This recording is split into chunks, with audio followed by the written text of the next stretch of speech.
Hello, friends. Welcome into the DLLS Cowboys Podcast. We have heard from Jared Jones, owner and general manager, Hall of Famer, of the Dallas Cowboys about their defensive situation. And the question on the table was something along the lines of, hey, Flus, huh? Matt Eberflus, defensive coordinator.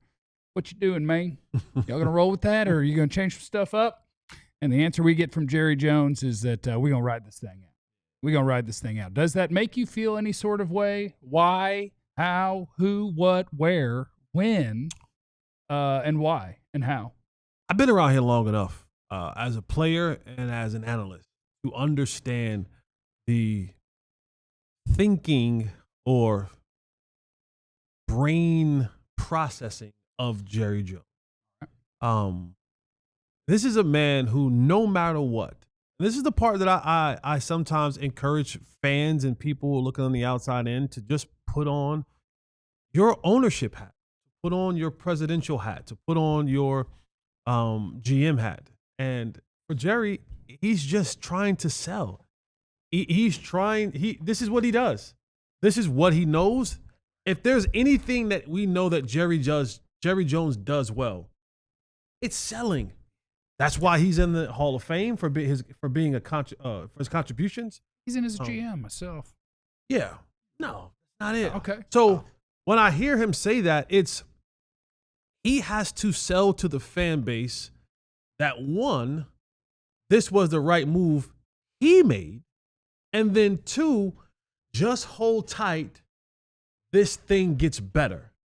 And you have a large portion of this fan base that is so diehard, that is so committed, that is so just bought into everything Cowboy, that they will, in their rational thinking or irrational thinking, go, you know what? Maybe it could get better. Because, and even us, we say things sometimes half-heartedly. We be like, man, if they could just get the 25th defense overall, get the 23rd, they'll be better. And knowing good and damn well that ain't enough. It'd be good. Yeah, that ain't enough. But and so Jerry just walking up the right way. He Only up from here. He plays into that, into the heartstrings of the people that way. So when I hear him say stuff like that, like I don't even get worked up, because I know the position that he's in, and to be honest with you, he got you. He got you because you keep showing up every week on the backs of that Jerry Jones, what he says in the media, that these things may actually come to fruition. Yeah, like as you said, it's his hire, it's his move. I made the right move. I'm not going to make change.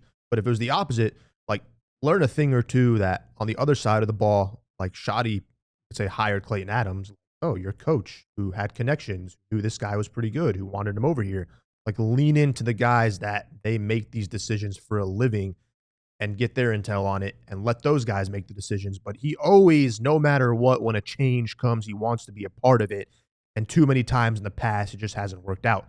And so he thinks it's going to get better. I get it. He wants to be confident in his move, but there is nothing in the last, let's say, 5 weeks that has shown you, like, it's one thing if it was a one-time thing, but it's a consistent thing over and over again.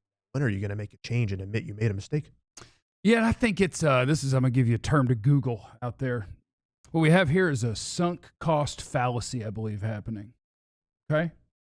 Give that a Google if you like. The sunk cost fallacy. Let me see if I can get in the ballpark of what it means. What it means is I spent my time picking who my defensive coordinator was going to be, and I'm spending my money on who my defensive coordinator is going to be. So what we're going to do is we're going to continue to chase results because I made that decision.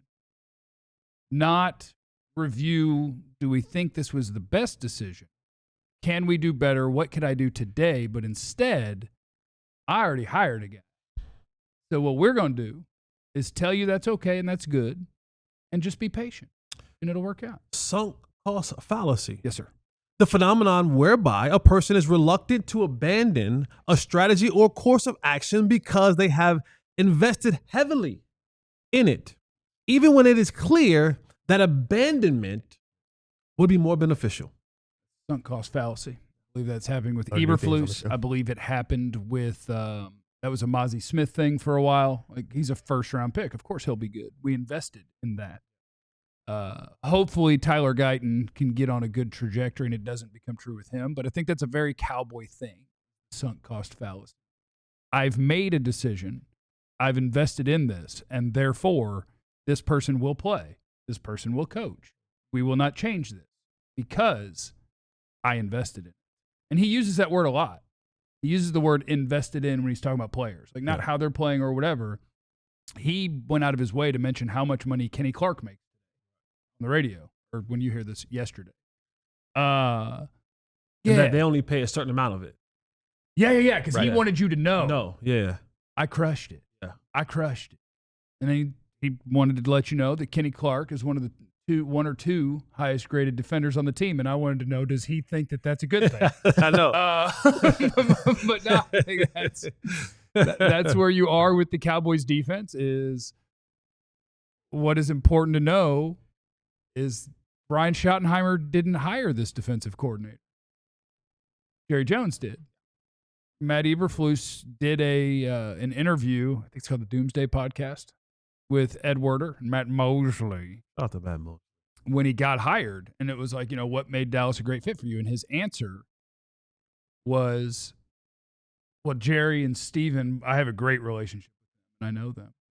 And somehow part of his answer was, and we don't know who, or didn't know who the head coach was going to be. I don't know how that makes it a better fit for you, but that was what he said. Is we didn't know who the head coach was going to be, and I have a relationship, and I'm comfortable working with Jerry and Steven Jones. So the answer to why they won't entertain the idea of a coordinator being able to change this, Jerry hired him. I know that we're talking about Jerry and his conversation about whether or not Matt Eberflus will be the defensive coordinator here for the Cowboys. It ain't all Matt Eberflus.